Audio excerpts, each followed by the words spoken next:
du droit, et en premier lieu les libertés fondamentales, dont il sera amplement question par la suite. Pour ma part donc, j'aimerais dire quelques mots sur Rosario Domingue, l'ancien directeur de la Law Firm Commission de Maurice, que j'ai eu le plaisir et l'honneur de côtoyer durant 2 décennies, et auprès duquel j'ai appris non seulement des pans entiers du droit, mais aussi et surtout des valeurs humaines, dont il était porteur. À l'heure où, on le sait, le monde passe par une crise sanitaire sans précédent, qui voit s'opposer amis, collègues, parents, en clans rivaux, anti-vax et pro-vax, anti-pass sanitaire et pro-pass sanitaire, à l'heure également où le bruit des bottes se fait entendre au port de l'Europe et qui fait planer sur le vieux continent le spectre des heures les plus sombres de l'histoire, un colloque international tel que celui-ci, et qui réunit entre autres 2 pays qui jadis se sont fait la guerre, ne pourrait que réjouir Rosario Domingue. Lui qui croyait en la fraternité des peuples. Lui qui pensait qu'il existait un fil invisible et indivisible qui réunit tous les humains. Et lui qui enfin rêvait d'un monde où, pour emprunter les mots de Schiller, immortalisé par la 9e de Beethoven, alle Menschen werden Brüder. Tous les hommes deviennent des frères. Quand Rosario Domingue était d'abord un humaniste. Ce terme d'humaniste est rarement employé de nos jours. On lui préfère d'autres qualificatifs, plus banals, comme intellectuel, ce qui est bien regrettable.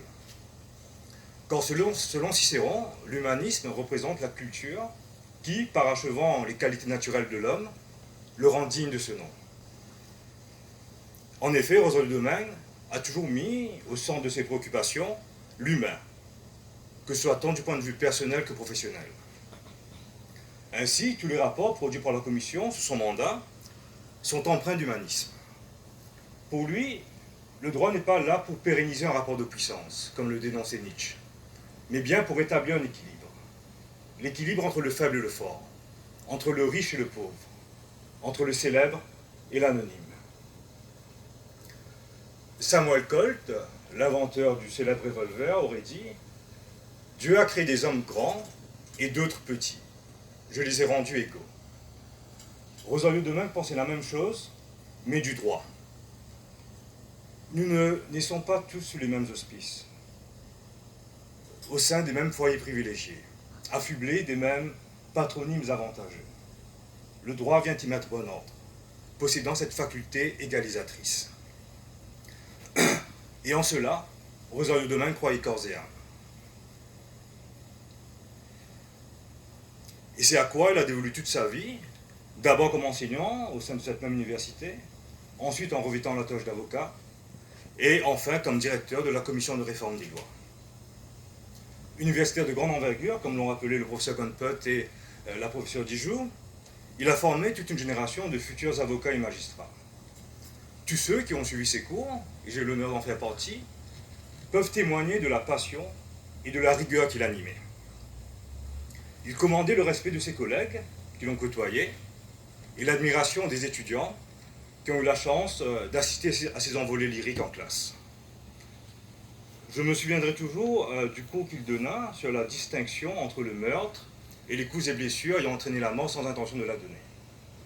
Et pour ce faire, il prit pour exemple la plaidoirie du grand pénaliste qui était Gaëtan Duval.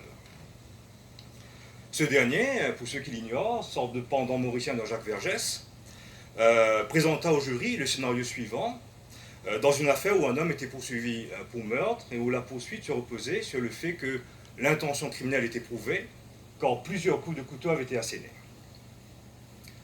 Quand un cafard fait intrusion dans votre cuisine, relata Rosario Domingue avec tout le panache qu'on lui connaît, et que, pris de peur, vous enlevez votre chaussure pour le frapper, vous aurez tendance à répéter votre geste, à maintes reprises. Vous taperez, encore et encore, comme un dératé de manière hystérique. Et ce, non pas parce que vous nourrissez une telle haine du cafard que vous souhaitez le voir mort, mais parce que, saisi de panique, vos gestes dépassent votre intention. Pour une telle illustration, Rosario Domingue avait réussi à expliquer les subtilités de l'infraction prêtée intentionnelle, les affres de la qualification juridique et le rôle de l'élément moral dans la caractérisation du crime. Et ce, mieux que ne saurait le faire n'importe quel manuel de droit pénal. Donc les années passent, il exerce ensuite comme avocat, et daigné se saisir d'affaires que réchignait à prendre ses collègues, du fait de leur manque de glamour ou à cause du peu de bénéfices financiers qu'ils auraient pu en tirer. Ces affaires qu'il défendait étaient souvent traversées par un même leitmotiv, les droits de la défense, et parfois marquées du sceau de l'infamie que constitue un excès de zèle des forces de l'ordre. C'est sans doute la raison pour laquelle il avait créé pour le passé, au sein de cette université, le module d'études policières, lui qui maîtrisait si bien la procédure criminelle. Mais voilà, Rosario de Meung était un idéaliste. Et comme tout idéaliste de ce monde, il faisait l'objet d'un travers, celui de n'être jamais satisfait.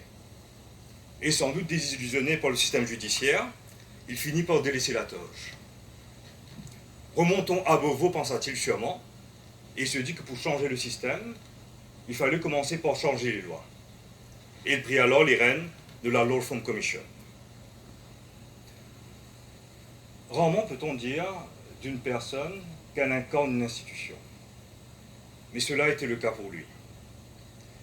Dès les débuts de la mise en place de la commission, il a littéralement porté l'institution à bout de bras. Alors que la commission était encore à ses prémices, il a sué sang et eau, passant des nuits blanches à pencher sur les rapports, et ce, pour lui donner sa vitesse de croisière. Ayant un sens aigu du détail, il prêtait autant attention à la forme qu'au fond des documents qui étaient préparés. Il repérait jusqu'à la virgule qui était en trop dans la phrase, les mots redondants qui alourdissaient le paragraphe, la disposition de loi qui n'était pas à jour, ou encore l'obscure jurisprudence qu'il convenait de mentionner. Il aurait pu dire, tel Cyrano de Bergerac, tout mon sang se coagule en songeant qu'on puisse y changer une virgule. Car Rosario de Meung avait compris la force et la puissance des mots, à même de transformer une infraction formelle en infraction matérielle, susceptible de modifier un dol général en un dol spécial. Tous les rapports de la commission, et pour lui c'était un point d'honneur, sont rédigés à la lumière des meilleures pratiques internationales. Car on l'avait saisi, ayant cette lucidité, cette clairvoyance qu'ont les grands juristes, que l'on vit dans un monde globalisé, et que le droit ne peut plus se permettre d'évoluer en autarcie. Chers amis et collègues, à l'époque où nous vivons, Rosario était une anomalie. Pensant d'abord aux autres avant de penser à lui-même, attachant davantage d'importance à la fonction plutôt qu'au statut, était véritablement un pèlerin en terre païenne. J'ai peur qu'on n'en fasse plus des comme lui. Le moule est cassé, et c'est pourquoi sa perte est aussi grande. Par tous les traits de son caractère et de son parcours professionnel que je viens d'évoquer, Rosario de Meung aurait salué l'initiative d'une telle conférence, par essence interdisciplinaire, qui convoque des spécialistes de plusieurs domaines.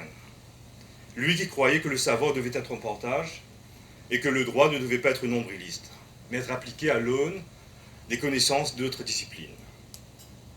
Lui qui enfin pensait, à l'instar de la professeure Mireille Delmas-Morty qui nous a quittés récemment, que si les lois devaient s'adapter aux contextes sociétaux, certaines valeurs, elles, sont indélogeables, et certains droits inaliénables. On a coutume de dire qu'en temps de crise financière, la valeur refuge, c'est l'or. Rosario de Meung, lui, croyait qu'en temps de crise sociétale, la valeur refuge, c'est la culture. Et ce colloque lui donne raison. Tous les intervenants qui défileront durant ces journées et tous les débats animés auxquels les différentes présentations donneront lieu participeront à une meilleure connaissance non seulement du droit en temps de crise, mais du droit tout court, de ce qui l'irrigue et de sa raison d'être même. Et en cela, il n'y a pas de meilleur hommage qu'on aurait pu rendre à Rosario de Meung.